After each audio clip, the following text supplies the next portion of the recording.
নীতি রচনা করতে পারে, যে হতো পাকমন পিপলস পার্টির একটি স্বচ্ছ মূল ভিত্তিক সংগঠন, মুক্ত সংগঠন, আদর্শিক সংগঠন, রাজনৈতিক দর্শন নিয়ে রাজনৈতিক রণকৌশল সম্পৃক্ত, সেই হতো পিপি অভীষ্ট লক্ষ্যে পৌঁছাতে দীর্ঘ সংঘবদ্ধ পরিকর।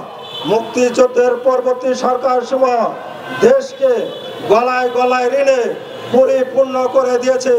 জাতি এখন অর্থের পানিতে যেমন হাবুডাবু খাচ্ছে, ঠিক তেমনি তারা মৃত্যুর জন্য ছটফট করছে।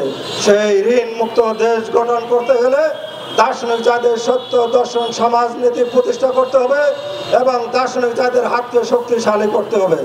কারণ এই দেশের যেভাবে ঋণের পরিমাণ করে গেছে বিগত সরকারগুলো, সেই ঋণের বোঝা যে আজকে যে ছেলেটি জন্ম নেব তার মাথা পিছু রায় পড়েছে প্রায় $1 বিলিয়ন উপরে।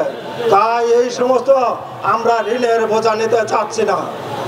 এই ঋণের বোঝা যারা করে গেছে তাদের সমস্ত সম্পদকে বাজেয়াপ্ত করে এদেশের প্রতিটি মানকি যারা শোষণ হয়েছে, যাদেরকে শোষণ করে এদেশ থেকে অর্থ পাচার করেছে, তাদের মাঝে বন্টন করে দেওয়ার জন্য আমি বিনীতভাবে অনুরোধ করছি। এবং এদেশের যে সমস্ত দেশপ্রেমিক প্রশাসন ভাইরা আছেন, আমি তাদেরকে অনুরোধ করব, যারা দুর্নীতির সাথে জড়িত তাদেরকে আপনারা চিহ্নিত করুন এবং তাদেরকে আপনার আইনের